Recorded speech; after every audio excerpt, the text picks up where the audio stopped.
A couple years ago, I was sitting down with the parent of a college-bound high school student, and I just asked him, as I usually do, what do you wish for your children? And his answer was, well, ultimately, I just want them to be happy. I don't really think you can plan out life, but I really want them to be equipped for life. But since you asked, I want them to get a good college education. I want them to, maybe go to graduate school. I want them to become a well-respected professional. I want them to meet the love of their life, have beautiful children. And me and my wife are going to be retired by this point, so we'll be able to help to raise their grandchildren to become also great people who are well equipped for life. And I said, coming right up, okay. Do you have a similar vision for your family? And do you have more than one child going to college? Because if you do, here's what you need to know. I don't know if you remember, but there's a time when gas cost about $1.09. It doesn't cost that much anymore, and why is that? Well, one is the concept of inflation.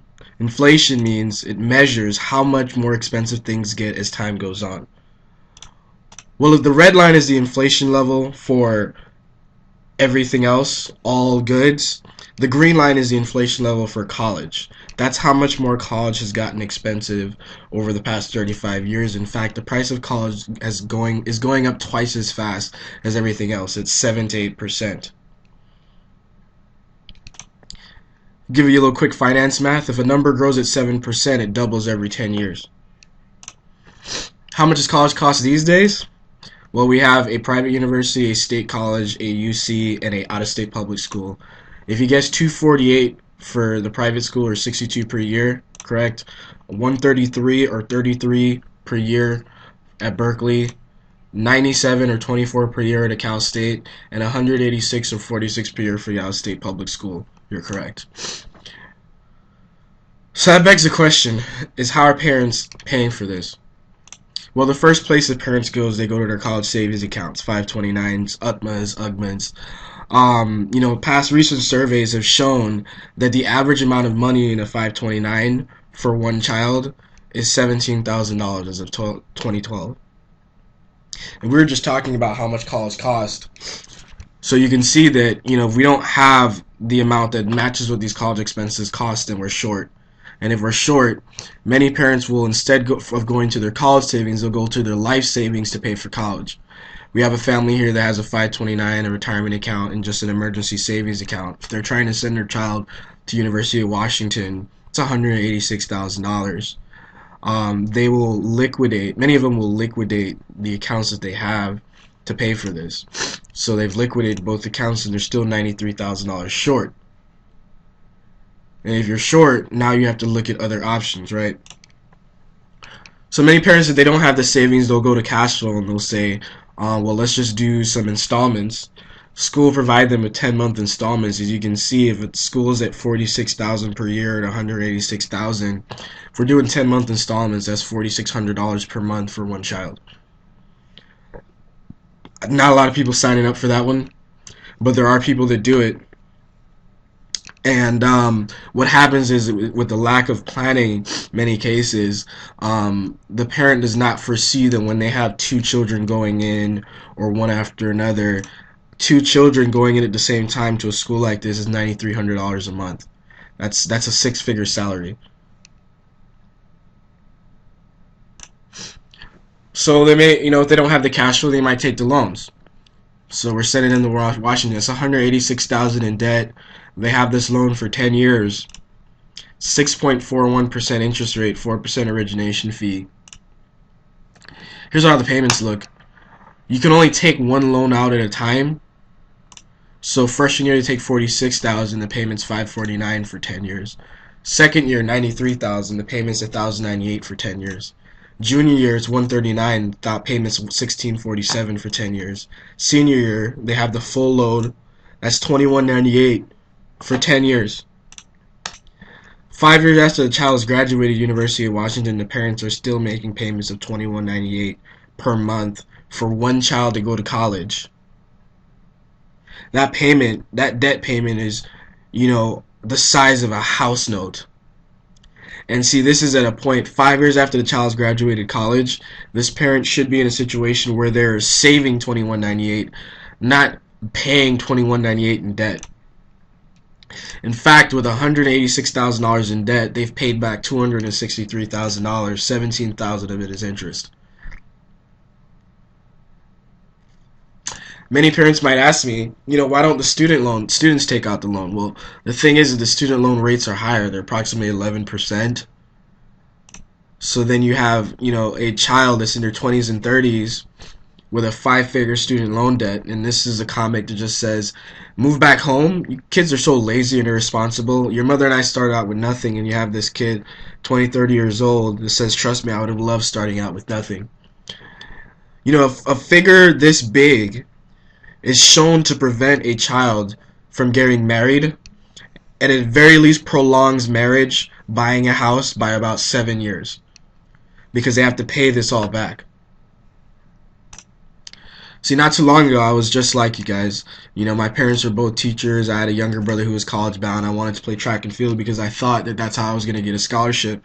But it turned out that, I just wasn't a Division I player, so I couldn't command, hundreds of thousands of dollars in scholarships. Had a 2.8 GPA. My SAT score is equivalent to a 1720. I didn't have resources like this in order to bring my SAT scores up. But I couldn't see how my parents could pay for college without borrowing the money.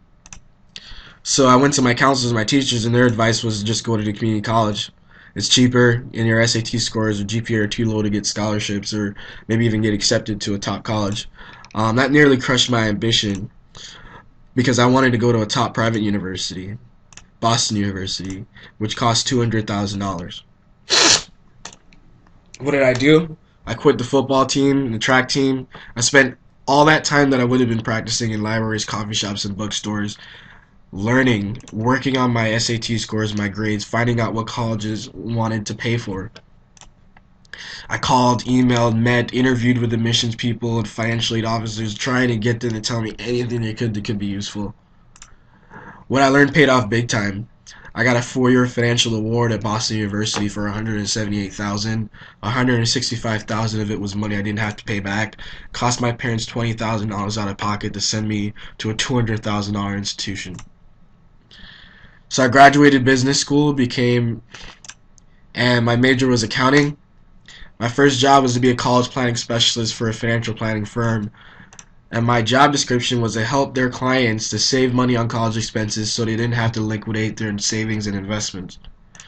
Well, it didn't take too long until I built up a reputation where I'd work with people of all different backgrounds, high income, high net worth, low income, unemployed, doctors, dentists, executives, attorneys, CPAs. Helped all these people save quite a lot of money in this process. These are some of the schools that I sent students to, and these are some of the discounts that I was able to create for these parents. So I started College Funding Remedies. It maximizes your company that maximizes your grants and scholarships, negotiates with financial aid officers to increase your awards, draft plans so you can pay for college without getting buried in debt, spending your life savings, sacrificing your current lifestyle, or going plain broke. So I want to teach you guys something that I do to save people a lot of money. Here's a concept called cost of attendance. Cost of attendance is what it costs to send a child to college for 1 year. Includes tuition, room and board, living expenses, books, travel. Cost of attendance is a per year number. So I'm talking about the numbers in the parentheses. Let's stick with University of Washington for right now, out-of-state public school, $46 per year. So when you fill out a FAFSA, all this thing is it's a financial aid form that calculates how much you're expected to pay per year for college.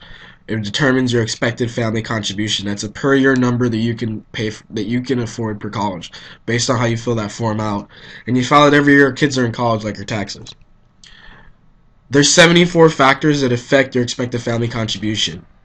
They're looking at top 6 factors though. 1's the parent's income, 2's the parent's net worth, 3 is the student's income, 4 is the student's net worth, 5 is the people in the household, and 6 is the number of students in college. So let's do a little case study. Let's say we have a family that makes $300,000 per year. I'm going to use 300,000 per year because a lot of parents are under the impression that if a parent fills this form out, making that kind of income, that they're not going to qualify for anything, and that's just really false.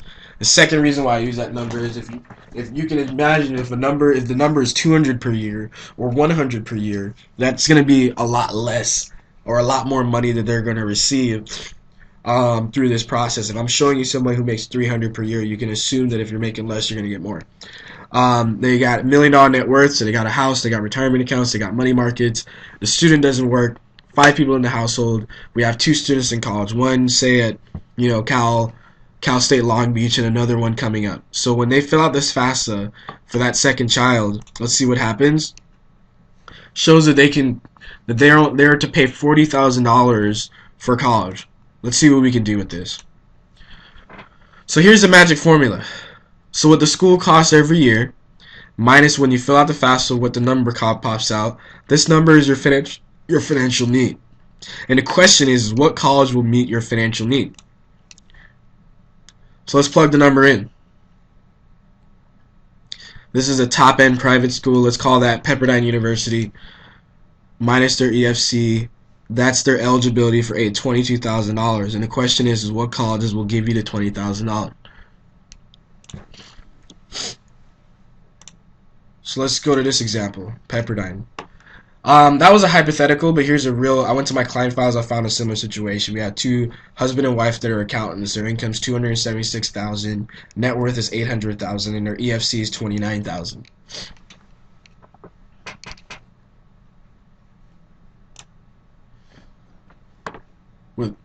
With a $276,000 income, they're getting $21,000. They receive $21,896 in free money per year. That's 37% off, or $87,000 total saved.